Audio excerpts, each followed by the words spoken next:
शिक्षकों के परिवार जायसवाल कोचिंग सेंटर पर पावर्ड बाय शिक्षा ही प्रकाश है। जैसा आप सभी लोग जानते हैं, मैथ्स गणित भी इम्पॉर्टेंट आपका चैप्टर है, क्योंकि मैथ्स में आपके 15 प्रश्न कंसेप्ट के आते हैं, 15 प्रश्न पेडागॉजी का आती है, 30 प्रश्न ये भी आपके पूछे जाते हैं।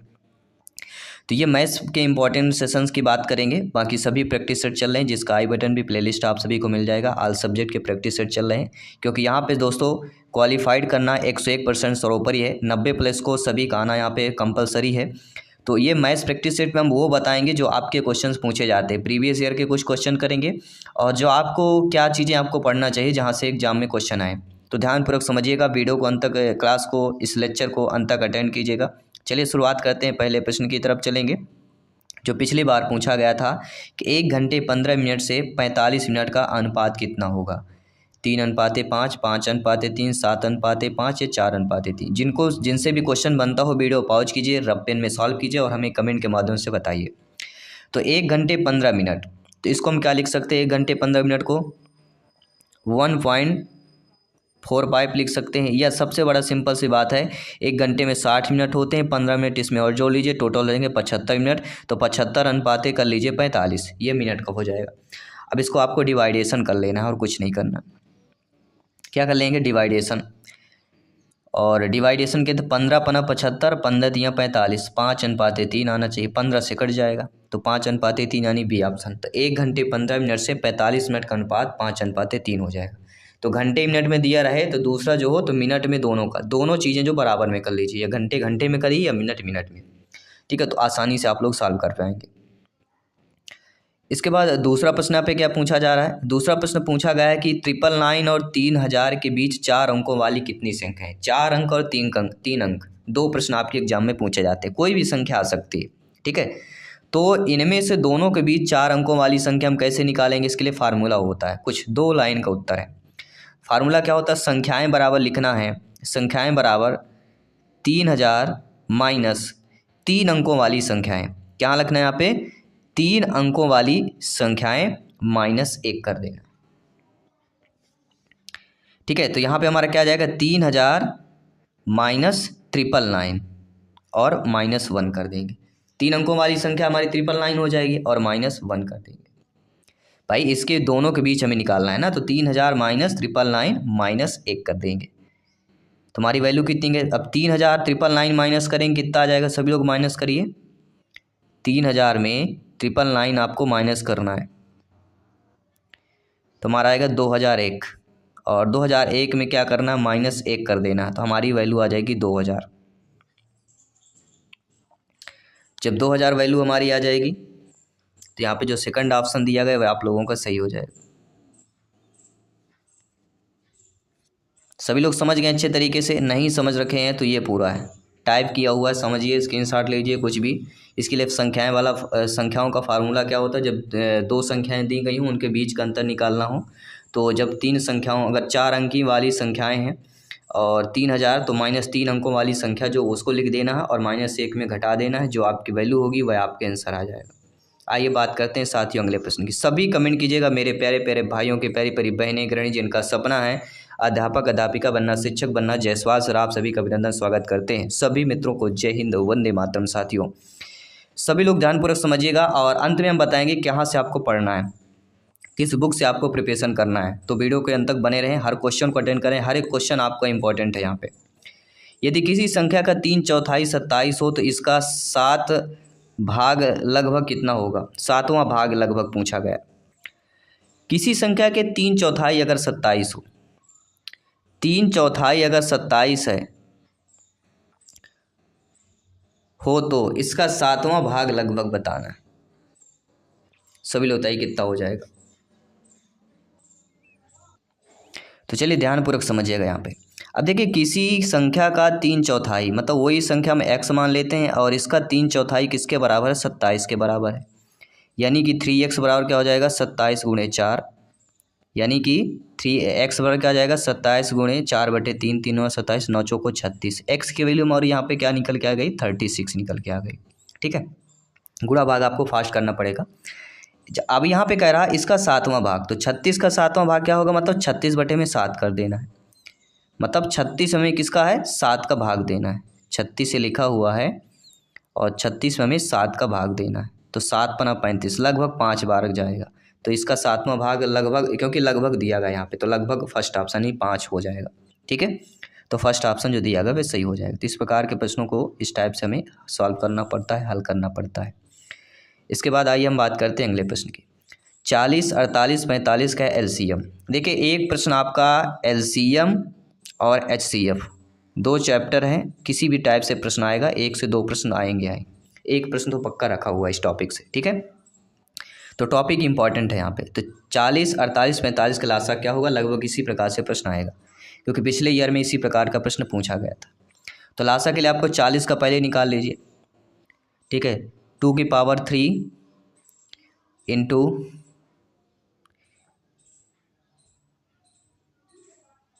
5 की पावर 2, इतना आएगा कि नहीं आएगा बताइए। 2 दूनी 4, दूनी 8, दूनी 16, तो दूनी जी 4 दूनी 8 तक ही जाएगा। और क्या हो, 8 5 40 होता है। 8 5 40 होता है कि नहीं होता है। तो 40 का हमारा जो निकल के आ जाएगा वह निकल के आएगा 2 की पावर 3 इंटू 5 की पावर 1। इसके बाद 48 का निकालना है, तो 48 का क्या निकल के आ जाएगा,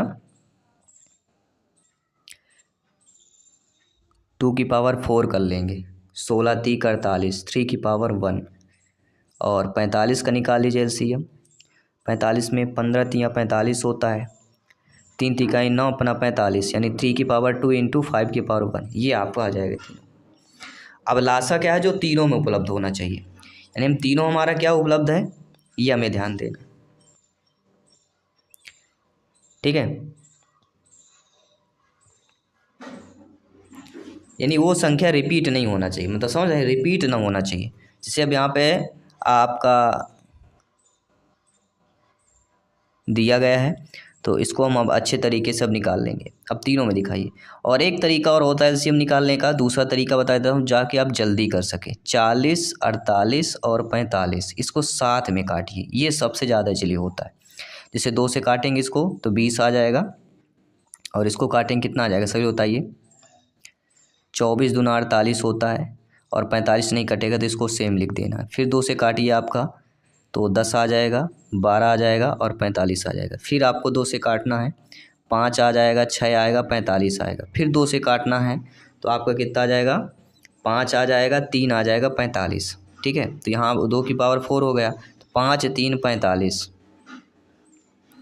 अब इसको 3 से डिवाइड कीजिए, तो 5 1 और 15 आ जाएगा।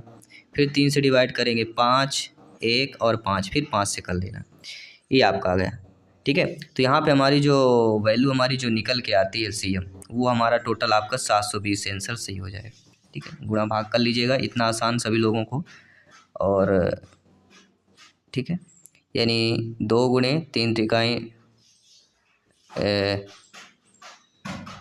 2 की पावर कितना था, 4 था ना, 3 की पावर 2 इंटू 5, इतना कर लीजिएगा, आपका 720 आंसर आ जाएगा। ठीक है, चलिए आइए दोस्तों बात करते हैं अगले प्रश्न की। 4 अंक की सबसे बड़ी वह संख्या जो 15, 18, 24 व 30 में प्रत्येक से पूर्णतः विभाजित होगी। ये क्वेश्चन इंपॉर्टेंट है। तो 4 अंक की संख्या मतलब इनका भी एलसीएम निकालना है, तो सभी लोग एलसीएम निकालिए। 15, 18 और 24, 30 चारों का एलसीएम निकालिए आप सभी लोग, वीडियो पॉज करके। चारों का एलसीएम आपका आ जाएगा 360, लघुत्तम समापवर्तक निकालेंगे 360 आएगा। और 5 अंकों की सबसे छोटी संख्या क्या होती है, सभी लोग बताइएगा। ये होती 10,000, होती कि नहीं होती। अभी जब 10,000 आपका होता है तो अब क्या करना है, 360 से इसे विभाजित कर देना है 10,000 को। जब 360 से आप विभाजित करेंगे, यानी 10,000 में हमें क्या करना है, 360 का भाग देना है। तो जब यहाँ पे भाग देंगे तो आपका शेषफल यहाँ पे 280 बचेगा, नीचे जो बचता है ना शेषफल, वो 280 बचेगा। अब यही आपका जो 280 बचता है, बस 10,000 में इसको शेषफल को घटा देना है। तो 10,000 में शेषफल को घटाएंगे, आपकी वैल्यू क्या आ जाएगी, 9720, और यही आपका आंसर होगा। समझ गए सभी लोग। इन चारों का एलसीएम निकाल लेना है, और 5 अंकों की यहाँ पे, क्योंकि यहाँ पे दिया गया 4 अंक की वह बड़ी संख्या, 4 अंक की दिया गया है ना, तो 5 अंकों की बड़ी सबसे छोटी संख्या निकालना है और उसमें इस एलसीएम का भाग देना है। 10,000 हमारी आएगी। अब इसमें जो एलसीएम 360 इसको भाग कर दीजिए, जो शेषफल बचे 280 शेषफल हमारा बच रहा है, तो उसको 10,000 में माइनस कर देना है, वो आपकी वैल्यू आ जाएगी। ठीक है, जो नहीं समझ पा रहे हैं तो ये लिखा हुआ पूरा A to Z टाइप किया हुआ है, आप सभी लोग समझ लें। हमारी पूरी ऐसी कोशिश है आप लोग A to Z समझ सकें, अच्छे तरीके से पढ़ सकें और सरल भाषा में आप लोग समझ सकें। अगला प्रश्न है जो प्रीवियस ईयर में पूछा गया प्रश्न था कि निम्नलिखित में से कौन एक त्रिभुज की भुजाओं की लंबाई नहीं। त्रिभुज की भुजाएं, देखिए त्रिभुज की भुजाओं में हमें कैसे पता होता है, त्रिभुज की तीनों भुजाओं में क्या होता है, सभी बताइए कैसे हम जानेंगे त्रिभुज की तीनों भुजाएं। तो आधार का वर्ग धन कर्ण का वर्ग, आधार का वर्ग धन लंब का वर्ग बराबर कर्ण का वर्ग होता है, इसी फार्मूले से समझानेंगे। ठीक है, तो जो सबसे बड़ा होगा वह कर्ण कहलाएगा, उसका वर्ग, जो दो सबसे छोटे होंगे उनका वर्गों का योग उसके बराबर होना चाहिए, वह आपका त्रिभुज हो जाएगा। तो यहाँ पे आपका जो ये आपका 3 दिया गया है, 2 3 4 दिया गया है, 3.1, ये हमारे तीनों त्रिभुज की लंबाई हो जाएगी, लेकिन आपका 7-8 सेंटीमीटर 15 सेंटीमीटर नहीं होगा, क्योंकि 15 का वर्ग आप करेंगे फिर 8 का 8 रही 64, 7 था 49, 49 और 64 को जोड़ोगे तो आपका 225 नहीं हो रहा, इसलिए आपका यह जो है त्रिभुज का क्या हो जाएगा, ये एक त्रिभुज के भुजाएं नहीं होगी, लंबाइयाँ नहीं होगी, बाकी आपके सही दिए गए। अगला प्रश्न है दिया गया, यहाँ पे देखिए ध्यानपूर्वक देखिएगा, 42.72574 हेक्टेयर को सेंटीमीटर में बदलना है। तो कन्वर्ट वाला जो सिस्टम आता है वो मीटर को सेंटीमीटर, किलोमीटर को मीटर, ठीक है, ये पूछा जाता है, मापन संबंधी कह सकते हैं इसको। तो मापन के चैप्टर से प्रश्न आया था, पिछली बार ये प्रश्न आया हुआ था चेंज करने वाला। तो 1 हेक्टोमीटर बराबर हमारा क्या होता है, 100 मीटर होता है, इतना जान लीजिए बस। 1 हेक्टोमीटर की वैल्यू होती है हमारी कितने मीटर के बराबर होती है, 100 मीटर के बराबर होती है। 1 हेक्टोमीटर मतलब 100 मीटर। अब इसमें 42.72574 दिया गया, तो इसमें 100 का गुणा कर लेना है। 100 का गुणा करेंगे तो जो हमारा दशमलव है वह आपका 2 अंक यहाँ पे आ जाएगा, 4772.574 आ जाएगा, बस दशमलव का गेम है। तो देखेंगे फोर्थ ऑप्शन हमारा जो दिया गया है वैसे ही जो है, क्योंकि अगर 100 का गुणा करेंगे तो आपका 0.2 अंक बाद लग जाएगा। ठीक है, इतना तो आप सभी लोग समझदार हैं, समझ गए होंगे। फिर भी अगर दिक्कत आ रही है आपको समझने में तो ये टाइप किया हुआ है, अच्छे तरीके से वीडियो को पॉज करें, समझें अच्छे तरीके से। ठीक है, हमारी यही कोशिश है, जो चीज़ भी पढ़ें आपके रिमाइंड में होना चाहिए, आपके दिमाग के माइंड की मेमोरी में सेव होना चाहिए, क्योंकि ये कंसेप्ट क्लियर होना चाहिए। इनमें से कौन सा सही नहीं, 1 सेंटीमीटर बराबर 0.01 मीटर, बिल्कुल सही बात है। 1.570 किलोग्राम बराबर 1570 ग्राम, ये भी सही है। 1.2 किलोग्राम बराबर 1200 मीटर।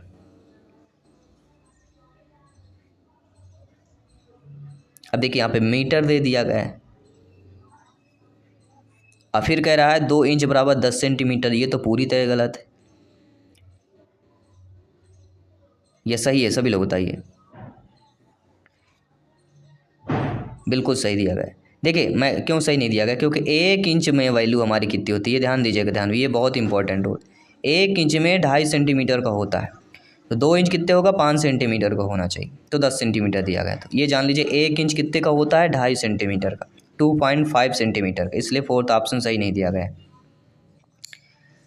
आइए बात करेंगे अगले प्रश्न की। 8 घंटों में सेकंडों की संख्या निम्नलिखित में से किसकी मिनटों की संख्या के बराबर होगा, सभी लोग बताइएगा ध्यानपूर्वक। जी हाँ, 8 घंटों में सेकंडों की संख्या, मतलब 8 घंटे में पहले 60 मिनट होते हैं और 1 मिनट में 60 सेकंड होते हैं, ये संख्या होगी किसके मिनटों के बराबर होगी।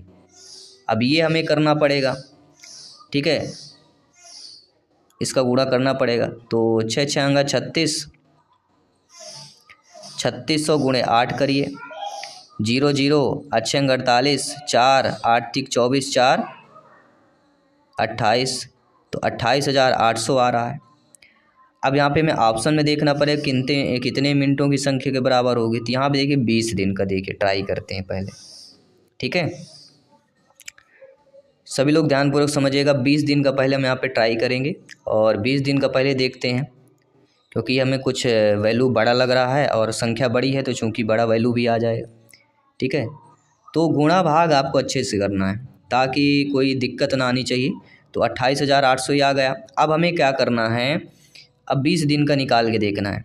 तो 20 दिन में 24 घंटे हो, एक दिन में 24 घंटे हो तो 20 गुणे 24 करेंगे, ये घंटा हुआ, और इसमें फिर 60 का और गुणा कर देना है।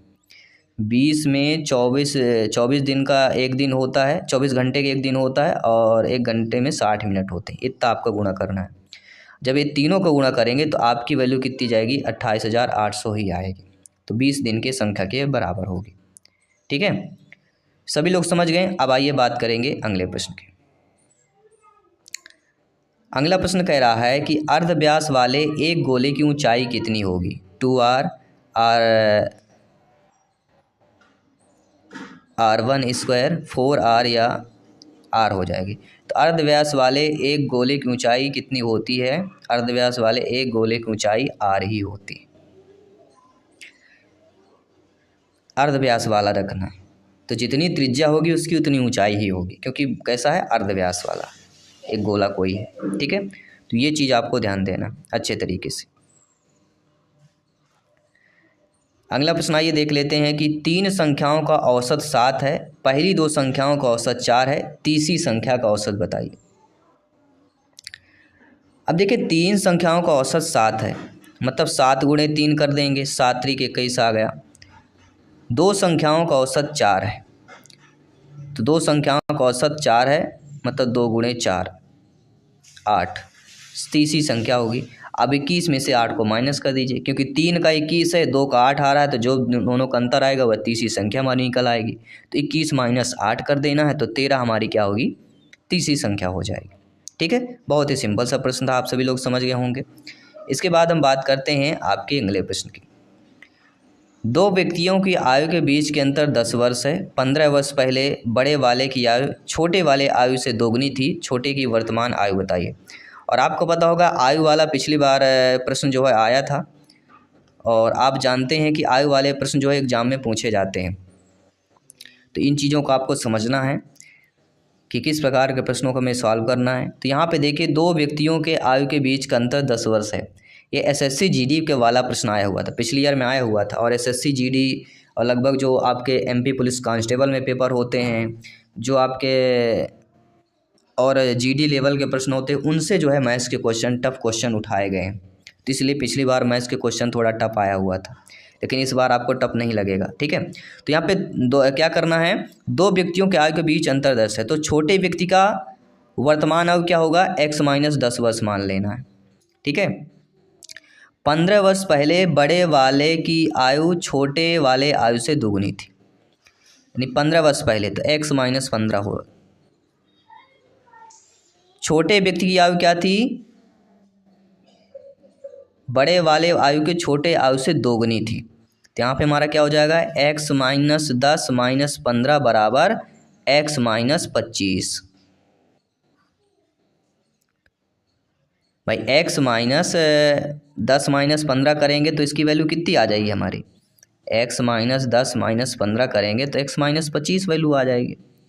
तो समस्या हमारी क्या आ रही है, प्रश्नानुसार बड़े व्यक्ति की आयु छोटे व्यक्ति की आयु से दोगुनी थी। क्या कह रहा है, छोटे वाले आयु की दोगुनी थी, तो बड़े व्यक्ति की छोटे आयु की दोगुनी थी, तो बड़े व्यक्ति की वर्तमान आयु कितनी हमारी यहाँ पे निकल आएगी, 15 10 35 वर्ष। बड़े व्यक्ति की क्या आ जाएगी, 35 वर्ष निकल के आ गई। तो छोटे की वर्तमान आयु क्या करना है, 10 वर्ष का अंतर है, तो 35 माइनस 10 कर दीजिए, 25 वर्ष आ जाएगा छोटे की आयु। ठीक है, तो 25 वर्ष यानी 4th ऑप्शन जो दिया गया है वह आपका सही हो जाएगा। जिनको नहीं समझ में आ रहा है, ये लिखा हुआ पूरा टाइप किया हुआ A to Z, वीडियो को पॉज करें और समझें अच्छे तरीके से। अगला प्रश्न, निदानात्मक परीक्षण का महत्व क्या होता है। देखिए निदानात्मक परीक्षण का महत्व निर्देशन में भी होता है, शिक्षण में भी होता है, और उपचारात्मक शिक्षण की व्यवस्था करने भी होता है, अर्थात उपरोक्त सभी। ये एमपी टेट 2022 में पूछा गया प्रश्न था। इसके बाद अगला प्रश्न देख लेते हैं कि आधुनिक शिक्षण विधियों का प्रयोग ना किया जाना निम्न में से किसकी एक समस्या है, पाठ्यपुस्तक की, शिक्षण की, विद्यालय की या अभिभावकों की। तो आधुनिक शिक्षण विधियों में का प्रयोग अगर नहीं किया जा रहा है तो वो जो सबसे प्रमुख समस्या होती है वह किसकी होती है, शिक्षण की व्यवस्था होती है। ठीक है, और एक क्वेश्चन हम मॉक क्वेश्चन सभी लोगों को दे रहे हैं, ये क्वेश्चन आप सभी लोगों को सॉल्व करना है। घर में, ठीक है। यानी अभी सॉल्व करना है और हमें कमेंट बॉक्स में इसका आंसर बताना है कि एक कार्यालय में 1250 व्यक्ति कार्य कर रहे हैं। पुरुषों की संख्या 650 है और बाकी शेष महिलाएं हैं। महिलाओं की संख्या पुरुषों की संख्या से अनुपात ज्ञात करना है और एमपी टेट 2022 के एग्जाम में यह प्रश्न पूछा गया था। प्रीवियस ईयर का क्वेश्चन है, इसलिए आपको कमेंट करके इसका आंसर बताना है। और साथ साथ ये 15 में से आप लोगों को कितने स्कोर प्राप्त हुआ ये भी आपको कमेंट करना है। बाकी सभी लैंग्वेज की, सभी सब्जेक्ट की प्रैक्टिस सेट चल रहे हैं, सभी ज्वाइन कीजिए, प्रिपरेशन को मजबूत कीजिए और तैयारी इस तरह कीजिए कि क्वालिफाइड 101% आप सभी को करना है। तो जय हिंद साथियों, धन्यवाद सभी का, वंदे मातरम।